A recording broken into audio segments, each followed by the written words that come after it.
2월 12일 새벽입니다. 찬송가 265장 부르시며 주님 앞에 나가도록 하겠습니다.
오늘 이 새벽에 주시는 하나님의 말씀은 마가복음 14장 12절에서 21절까지의 말씀입니다.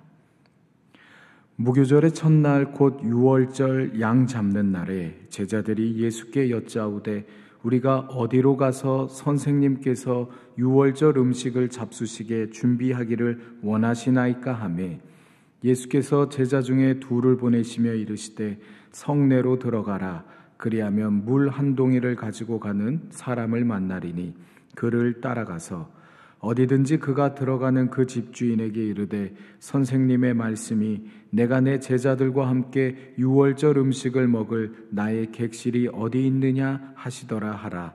그리하면 자리를 펴고 준비한 큰 다락방을 보이리니 거기서 우리를 위하여 준비하라 하시니 제자들이 나아가 성내로 들어가서 예수께서 하시던 말씀대로 만나 유월절 음식을 준비하니라.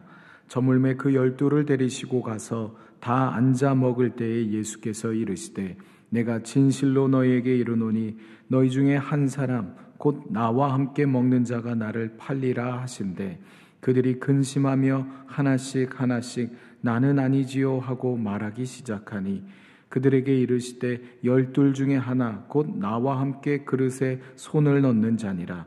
인자는 자기에 대하여 기록된 대로 가거니와 인자를 파는 그 사람에게는 화가 있으리로다. 그 사람은 차라리 나지 아니하였더라면 자기에게 좋을 뻔하였느니라 하시니라. 아멘. 이것이 우리 주님의 말씀입니다. 어제 본문에선 한 여인이 예수님의 죽음을 준비하였는데 오늘 본문에서는 예수께서 당신의 죽음을 직접 준비하십니다.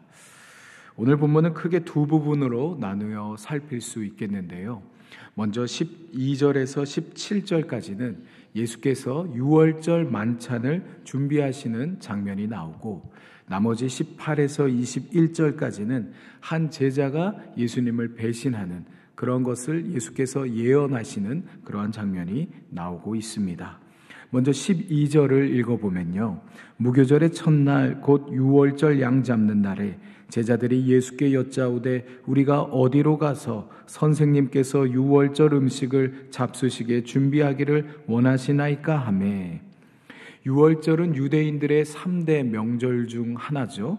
출애굽 사건을 기념하는 유대인들의 최대의 축일 중 하나입니다. 유대인들은 양을 잡아서 유월절 식사를 하는 전통이 있었는데요.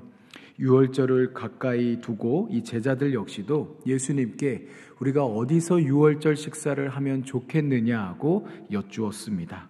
아마도요, 이 명절을 맞이하여 예루살렘 내에는 수많은 순례객들로 인하여서 웬만한 식사 장소를 구하기가 어려웠는지도 모르겠습니다.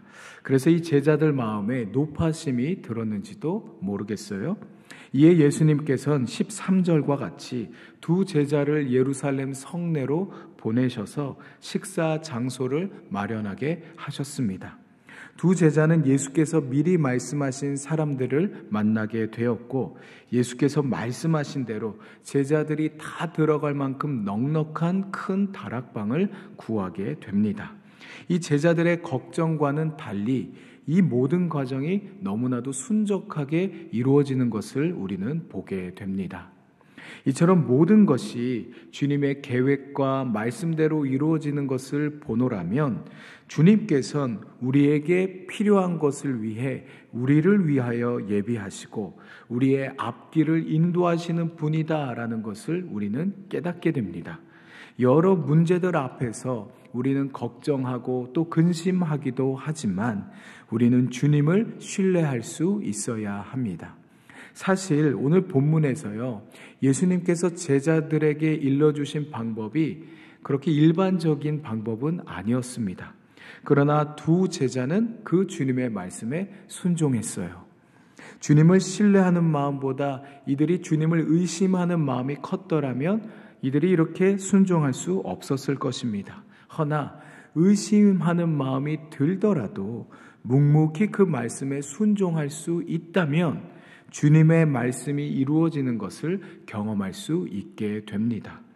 이처럼 우리도요, 여러 문제들 앞에서 주님의 뜻이 과연 무엇인가를 헤아리며 주님의 말씀에 결국에 순종할 수 있다면 주님께서 모든 것을 합력하여 선을 이루게 될 것입니다.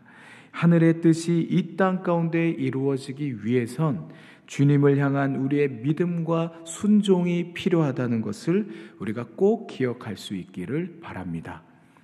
이 날이 저물자 예수께서는 이제 제자들과 함께 유월절 식사를 하기 위해 준비된 다락방에 들어가게 되십니다.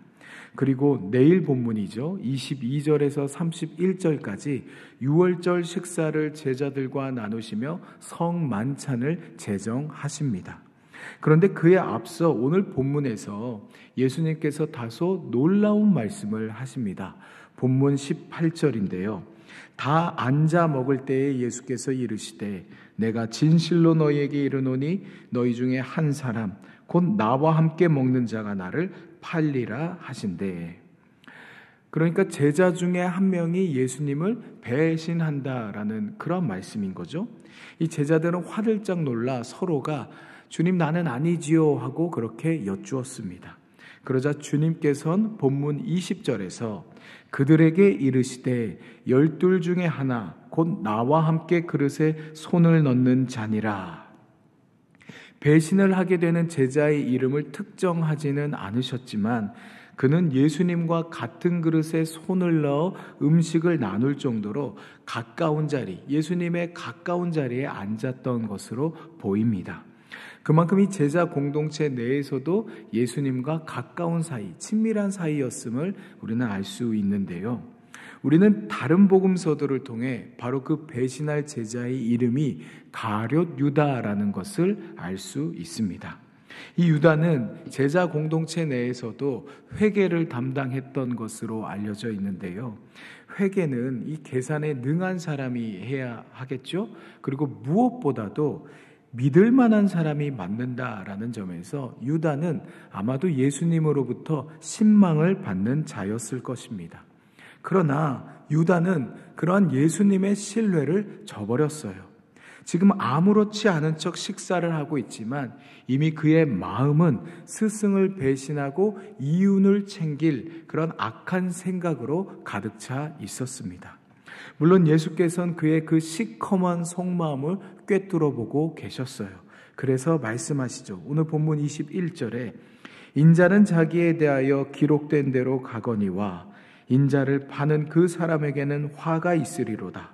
그 사람은 차라리 나지 아니하였더라면 자기에게 좋을 뻔하였느니라 하시니라. 이 예수께서는 유다가 하려는 일이 스스로 화를 자초하는 것이다, 그렇게 말씀하고 계십니다. 주님께서는 성경이 기록된 대로 당신의 길, 곧 십자가의 길을 가실 테지만 유다는 태어나지 않는 게 더 좋았을 정도로 큰 화를 당하게 된다라는 것이에요. 물론 주님께서 이와 같은 말씀을 하시는 것은요, 이 유다를 질책하기 위함보다 아마도 그에게 회개할 기회를 주시기 위함이었을 것입니다. 주님께서 마지막까지 그 제자의 배신에 마음 아파하시며 그에게 돌이킬 기회를 주고 계신 거예요. 그러나 우리가 다 아는 대로 유다는 주님께서 주신 그 회개의 기회를 저버리고 끝내 죄악의 길에서 돌이키지 못했습니다. 그 결과는 너무도 비참했죠. 너무나도 비참한 결말을 그가 맺게 됩니다. 이는 우리도 마찬가지예요. 살다 보면요, 죄의 유혹에 넘어가 악한 생각과 마음에 사로잡힐 때가 있습니다. 그럴 때마다 주님께서는 말씀을 통해 아니면 누군가의 입을 통해서라도 우리에게 회개할 기회를 주시고자 합니다. 그런데 문제는요, 우리가 그 말씀을 도통 들으려 하지 않는다라는 것이에요. 왜냐? 우리 마음이 찔리니까, 부끄럽기도 하고, 듣기에 그리 이렇게 편한 말씀이 아니기 때문에 그런지도 모르겠어요. 그러나 우리의 죄를 지적하는 말씀은요, 우리를 부끄럽게 만들고 우리를 정죄하기보다는 우리가 깨닫고 죄로부터 돌이키게 하는데 그 목적이 있습니다. 그러니 우리의 죄를 지적하시는 그 주님의 음성에 우리가 겸손히 귀를 열고 잘못된 길에서 돌이켜야 할 것입니다. 회개할 기회가 주어졌을 때 우리가 그 기회를 놓치지 않아야 한다라는 것이에요. 물론 오늘 본문에서 유다가 회개했다고 하더라도 주님께서 십자가의 길을 가시는 것은 변함이 없을 것입니다. 이는 하나님께서 정한 바이기 때문이에요. 다만 만일 유다가 회개했더라면 그 자신은 악한 도구로 쓰이지 않았을 테고 비참한 결말을 맞지 않았을런지도 모르겠어요. 다른 제자들처럼 이 유다도 주님의 영광과 주님의 나라를 위한 도구가 되었을지도 모릅니다. 이처럼 회개는요, 주님께서 악한 길을 걷고 있는 각 사람을 주님의 나라와 영광을 위한 길로 부르시는 초대라고 할 수 있습니다. 그러므로 주님께서 돌이키라 하실 때 우리는 즉시 회개할 수 있어야 합니다. 주님께서는 회개하고 돌이키는 자들을 용서하시고 그들을 새로운 사명의 길로 인도하십니다. 말씀을 정리합니다. 성도 여러분, 주님이 말씀하시면 우리는 믿음으로 순종하면 됩니다. 그러므로 모든 문제보다 크신 그 주님께 순종함으로 우리는 모든 것을 합력하여 선을 이루어 가시는 주님의 역사를 경험할 수 있는 것이에요. 주님께서는 당신이 하시고자 하는 일이라면 반드시 이루고 마는 전능하신 주님이십니다. 그러니 우리에게 더욱 강한 믿음을 달라고, 주님의 말씀에 순종할 수 있는 믿음을 달라고, 순종할 수 있는 용기와 지혜를 달라고 우리는 매일 그렇게 기도할 수 있어야 할 것입니다. 또한 주님께서 회개의 기회를 주실 때에 즉시 돌이킬 수 있어야 합니다. 우리의 죄를 지적하는 말씀은요, 우리를 찌르고 우리를 책망하려고 하는 것이 아니라 우리에게 용서와 구원, 새로운 사명을 선물하시기 위한 방편이다라는 것을 우리는 기억할 수 있어야 합니다. 그러니 귀에 듣기에 좋고 입에도 단 말씀뿐만 아니라 쓰디쓴 말씀도 우리는 삼킬 수 있어야 합니다. 쓴 약이 몸에 좋다는 말처럼요, 나를 불편하게 만드는 그 말씀이 정녕 내 영혼의 보약과 같은 말씀일 수도 있다라는 것이에요. 이처럼 주님의 말씀에 믿음으로 순종하며 회개의 삶을 살아내는 저와 여러분, 우리의 일상, 우리의 매일이 될 수 있기를 바랍니다. 주님이 말씀하시면 즉각 믿음으로 반응하는, 순종하는 사람 되길 원합니다. 그리하여 주님과 함께 모든 문제와 어려움들을 헤쳐나가는 제자 될 수 있길 원합니다. 혹여나 잘못된 길로 나아갈 때엔 돌이키라는 주님의 말씀에 즉각 반응하는 회개의 사람 되길 원합니다. 연약한 저희에게 믿음을 더하여 주시고 성령으로 함께하여 주십시오. 예수 그리스도의 이름으로 기도드립니다. 하늘에 계신 우리 아버지, 아버지의 이름을 거룩하게 하시며 아버지의 나라가 오게 하시며 아버지의 뜻이 하늘에서와 같이 땅에서도 이루어지게 하소서. 오늘 우리에게 일용할 양식을 주시고 우리가 우리에게 잘못한 사람을 용서하여 준 것 같이 우리 죄를 용서하여 주시고 우리를 시험에 빠지지 않게 하시고 악에서 구하소서. 나라와 권능과 영광이 영원히 아버지의 것입니다. 아멘.